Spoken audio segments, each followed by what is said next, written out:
10 കോടിയുടെ ഉടമയ്ക്കായുള്ള കാത്തിരിപ്പ് 5-ാം നാളിലേക്ക്. Summer bumper നറുക്കെടുപ്പിൽ 1-ാം സ്ഥാനം നേടിയ ഭാഗ്യശാലി ഇതുവരെ രംഗത്തെത്തിയില്ല.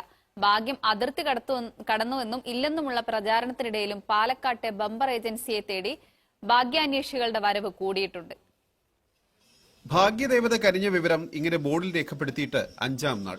മൊബൈൽ ഫോണിലേക്കുള്ള ഓരോ പുതിയ വിളിയും ബമ്പർ അടിച്ചത് എനിക്കാണെന്ന് മറുതലയ്ക്കൽ പറയുന്നത് കേൾക്കാനാണ് king star lottery agent Suresh ആഗ്രഹിക്കുന്നത്. പക്ഷേ ഭാഗ്യശാലിയുടെ വിളി മാത്രം വരുന്നില്ല. ചിലപ്പോൾ ഭയന്നിട്ടായിരിക്കും 2-4 ദിവസത്തിനുള്ളിൽ എന്തായാലും വരും. അത് യാതൊരു മാറ്റവും.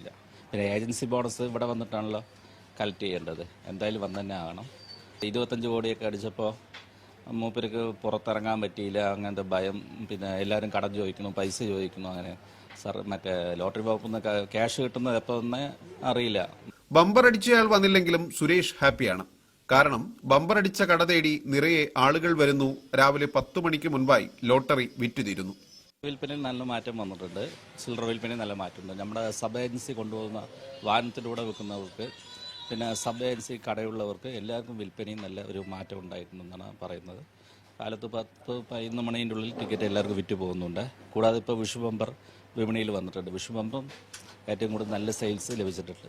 ഭാഗ്യം അതിർത്തി കടന്നു വന്ന പതിവ് ചർച്ചകൾ പല ഭാഗത്തായുണ്ട്. ബമ്പർ അടിച്ചാൽ പിന്നെ നാട്ടിൽ തുടരാനാവില്ലെന്ന പലരുടെയും മുൻകാല അനുഭവം കാരണം വൈകാതെ ലോട്ടറി ഓഫീസിലോ ബാങ്ക് മാനേജറുടെ ക്യാബിനിലോ ഭാഗ്യവാന്റെ ചിരി പ്രതീക്ഷിക്കാം. BL Arun, Manorama news, Palakkad.